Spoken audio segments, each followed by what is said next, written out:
সামনে দাঁড়িয়ে আজ হরিনাম গাইছে। কত ভক্তের মাঝে একজন ভক্ত দূরে দাঁড়িয়ে দাঁড়িয়ে কাঁদছেন, মহাপ্রভুকে দর্শন করে চলেছে। কিন্তু আর বাকি যারা ভক্ত তারা জগন্নাথকে দর্শন করবেন বলে সকলে লাইন দিয়ে দাঁড়িয়ে রয়েছে। সকলে যখন দাঁড়িয়ে দাঁড়িয়ে মন্দিরে জগন্নাথ দর্শন করছে, তখন গৌরহরি দেখতে পেলেন সর্বপেছনে একজন ভক্ত রয়েছে, যে ভক্তের কথা আজ আমরা আস্বাদন করব। গৌরহরি চিন্তা করছে, ওই ভক্ত কেন মন্দিরে জগন্নাথ দর্শন না করে আমার দিকে তাকিয়ে আছে। তাই সেই ভক্তের কাছে গিয়ে বলছে, আচ্ছা তোমার নাম কি? বলছে, আমার নাম হলো গোবিন্দ ঘোষ। তোমার নাম গোবিন্দ ঘোষ? গোবিন্দ ঘোষ বলছি, প্রভু আমরা হলাম 3 ভাই। আমার বড় ভাই হলো বাসুদেব ঘোষ, আর আমার ছোট ভাই হলো মাধব ঘোষ, আর আমি হলাম গোবিন্দ ঘোষ। তা আচ্ছা তুমি কোথা হতে এসেছো? বলছে, প্রভু আমি সেই এসেছি অগ্রদ্বীপের মাটি হতে, তোমার কাছে এসেছি। প্রভু বলছে, আচ্ছা তুমি আমার কাছে কেন এসেছো? সবাই তো এসেছে পুরী ধামে জগন্নাথ দর্শন করতে, তার কৃপা লাভ করতে। ঠিক সেই সময় গোবিন্দ ঘোষ বলছে, প্রভু সবাই তো লাইনে দাঁড়িয়ে দাঁড়িয়ে অচল জগন্নাথ দর্শন করছে, যে কিনা কথা বলতে পারে না, যে কিনা নড়তে পারে না, বলতে পারে না, চলতে পারে না। তা আমি তো একমাত্র সচল জগন্নাথ দর্শন করছি। গৌরহরি বলছে, কি বলছো তুমি? বলছে, কেন সচল জগন্নাথ কি? বলছে, কেন প্রভু তুমি তো আমার সচল জগন্নাথ। গৌরহরি বলছে, চুপ করো চুপ করো, অনেক ভক্ত আছে, আস্তে কথা বলো। বলছে, প্রভু আমি তো একমাত্র সচল জগন্নাথ দর্শন করছি, যে কিনা কথা বলতে পারে, গাইতে পারে, নাচতে পারে, বলতে পারে, হাসতে পারে। তা বলো তুমি কেন এসেছো?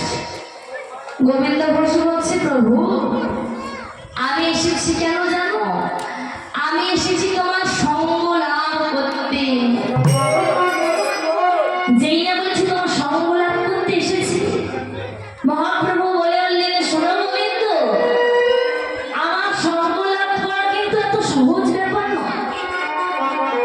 যারা আমার সঙ্গ লাভ করে তাকে আগে দুঃখ পেতে হয়, কষ্ট পেতে হয়, যন্ত্রণা জ্বালা সহ্য করতে হয়। তবুও যদি সেই ভক্ত যন্ত্রণা জ্বালা সহ্য করে থাকতে পারে, তবে আমি তাকে সঙ্গী করি। তাই ভগবান আমার নিজ মুখে বলেছেন, যে করে আমার আশ আমি করি তার সর্বনাশ।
প্রভু তোমার সঙ্গ লাভ করেছি, এতে আমার কি কষ্ট হবে বলো? তাতে যদি আমাকে দুঃখ পেতে হয় হোক, কষ্ট পেতে হয় হোক, এতে আমার কোনো দুঃখ নেই। শুধু আজ থেকে আমি তোমার সঙ্গী হতে চাই। গৌরী বলছে বেশ, তাহলে আজ হলো বিজয়া দশমী তিথি, আজ থেকে তুমি আমার সঙ্গী হলে, তুমি আমার সঙ্গী হলে, তুমি আমার সঙ্গী হলে।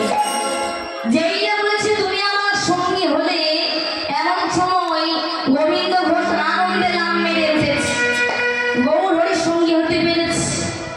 আনন্দে নাচত সঙ্গীতে ভক্ত, আনন্দে নাচত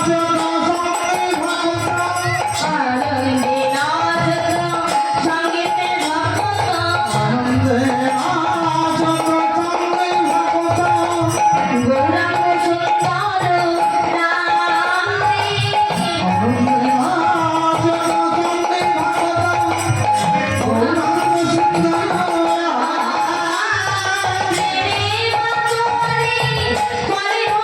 রে।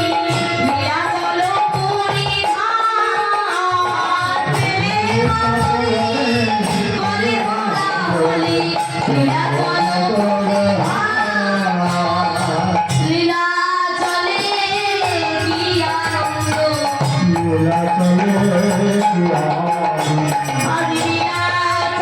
চলে কি আনন্দ, লীলা চলে কি আনন্দ। হরি হরি হরি বলে লীলা চলে কি আনন্দ,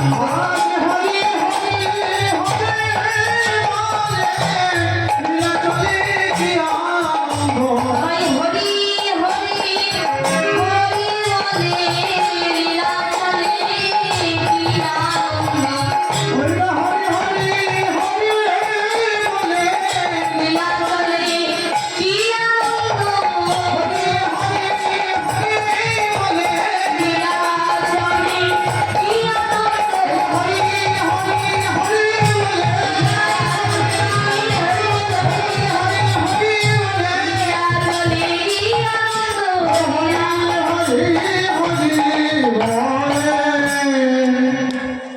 আজ যে না গৌরীর সঙ্গী হতে পেরেছি, আজকে আর গোবিন্দ ঘোষের মনের আনন্দের সীমা নাই।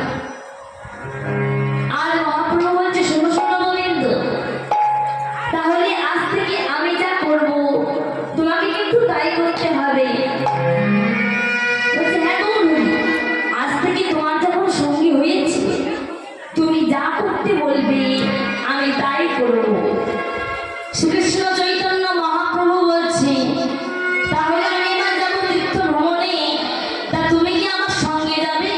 হ্যাঁ প্রভু, আজ থেকে তোমার যখন সঙ্গী হয়েছি, তুমি যা করবে আমি তাই করব। ঠিক আছে, তাহলে চলো আমার সঙ্গে। এই বলে ভক্তগণকে সঙ্গে লইয়ে আজকে সচির নন্দন গৌর হরি তীর্থ ভ্রমণ করতে বেড়ালেন। যে শুনি